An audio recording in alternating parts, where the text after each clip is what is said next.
नमस्ते दोस्तों, मीनू के ऑर्गेनिक वेजिटेबल गार्डन में आप लोगों का बहुत बहुत स्वागत है। तो आज इस वीडियो में हम जानेंगे टेरेस गार्डन आइडिया और इसी बात पर हम चर्चा करेंगे क्योंकि हमने देखिए यहाँ पर अपनी छत पर ढेर सारी सब्जियां लगाई हुई है और गार्डन की तरह से बना दिया है अपनी छत को। तो यदि आप गांव में रहते हों या शहर में रहते हों और छत पर ढेर सारे पौधे और सब्जियाँ लगाना चाहते हैं तो किस किस चीज़ की आवश्यकता होगी, इसी बात का चर्चा करेंगे हम इस वीडियो में। तो वीडियो को लास्ट तक ज़रूर से देखिएगा। तो पहले देखिए, हमें पौधा या सब्जियां लगाने के लिए पाट की आवश्यकता होगी। तो इस तरह से आप पाट ले लीजिए और बेल वर्गीय सब्जियां आप लगाना चाहते हैं अपने छत पर तो बड़े बड़े पाट ही आप चुनिएगा। तो यहाँ पर देखिए थर्माकोल बॉक्स है मेरे पास ढेर सारा। तो ये थर्माकोल बॉक्स आसानी से आपको मार्केट में मिल जाएगा बहुत ही कम कीमत में। नहीं तो फिर आप चाहें तो परमानेंट क्यारी भी बनवा सकते हैं सीमेंटेड अस्थाई रूप से और ढेर सारी सब्जियां लगा सकते हैं उसमें। या आप ग्रो बैग भी खरीद सकते हैं मार्केट से।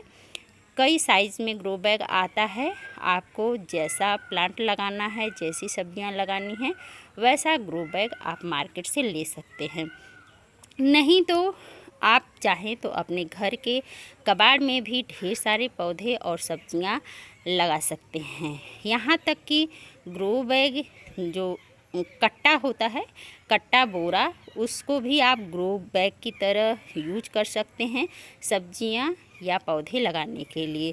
अभी फ़िलहाल तो सब्जियां नहीं लगी हुई हैं कबाड़ या बोरे कट्टे में हमारे यहाँ, लेकिन आप मेरी पुरानी वीडियो देखेंगे तो आपको ढेर सारा कबाड़ या जो कट्टा बोरा होता है मेरे छत पर नज़र आएगा। क्योंकि कुछ दिन जब शुरू मैंने किया था सब्जियां लगाना, पौधे लगाना छत पर, तो मैं भी अपने घर के वेस्ट मटेरियल में ही पौधा और सब्जियां लगाना शुरू किया था। फिर कुछ दिन बाद मैंने ये ढेर सारा थर्माकोल बॉक्स ख़रीदा है।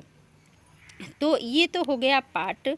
और पाट के बाद दूसरा नंबर आता है मिट्टी का।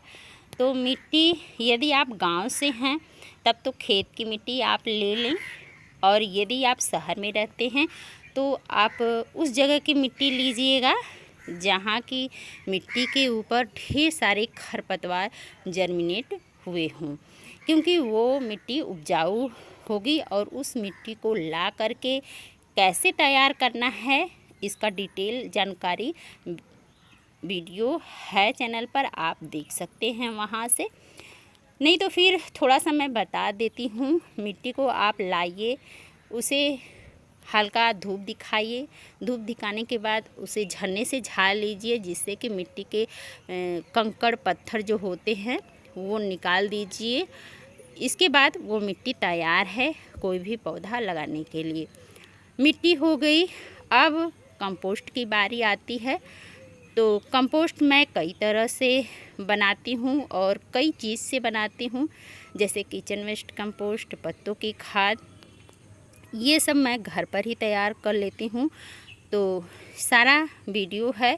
लेकिन यदि आप पहली बार पौधे लगाने जा रहे हैं, कोई भी कंपोस्ट नहीं है, तो या तो आप गोबर की खाद ले लें या वर्मी कंपोस्ट मार्केट से ले सकते हैं। दोनों ही कंपोस्ट जैविक होता है, आप उसका यूज कर सकते हैं। कंपोस्ट हो गया।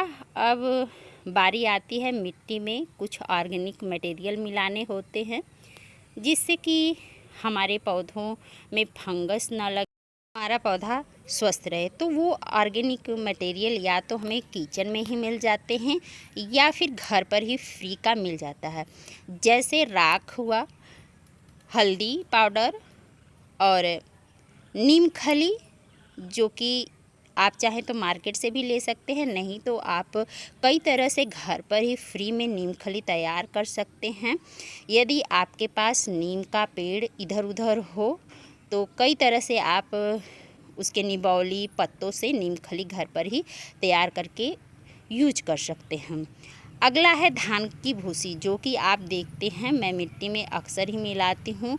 तो जो धान की भूसी होती है, राइस हस्क, जो राइस मिल से जब धान कूटा जाता है तब वो खड़ी खड़ी जो भूसी होती है उसका ज़्यादा से ज़्यादा प्रयोग करती हूँ मैं अपने पाट की मिट्टी में, जिससे कि पाट की मिट्टी एकदम भुरभुरी, वेल ड्रेन और पोरस बनी रहती है, जिससे कि धान की भूसी क्या होता है कि कुछ दिन बाद इसी में मिट्टी में डिकम्पोज होकर के कंपोस्ट बन जाता है और हमारे पौधों के लिए खाद का काम करता है। और धान की भूसी डालने से मिट्टी एकदम भुरभुरी रहती है, जिससे कि पौधों का जड़ नीचे मिट्टी में आसानी से फैलता रहता है।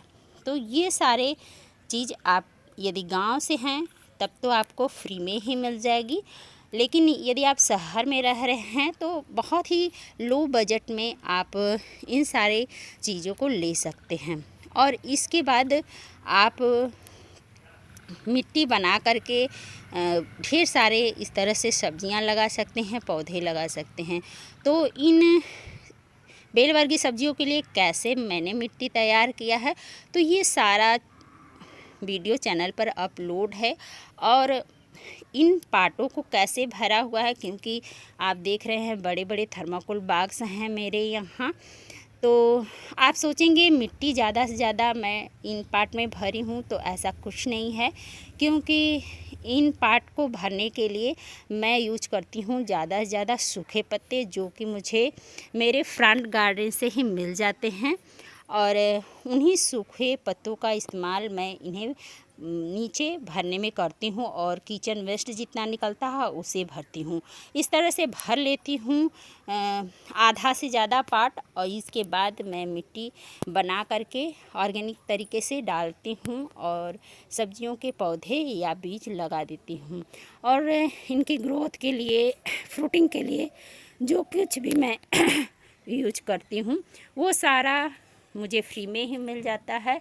जो आप फेंक देते हैं उन्हीं सब का यूज करके मैं देखिए ढेर सारा सब्जी के पौधे लगा रखी हूँ अपने छत पर, और इसी तरह लगाती रहती हूँ और प्लांटेशन करती हूँ, सब्जियाँ लगाती हूँ, ऑर्गेनिक सब्जियाँ खाती भी हूँ। तो आशा करती हूँ कि आप लोग भी अपने छत पर एक छोटा सा ऑर्गेनिक वेजिटेबल गार्डन ज़रूर से बनाएं इस तरह से। और जैसे जैसे मैं अपने बगिया में काम करती हूँ, जो भी यूज करती हूँ, जैसे करती हूँ, वो सारा छोटी से छोटी जानकारी मैं अपने चैनल पर शेयर करती रहती हूँ।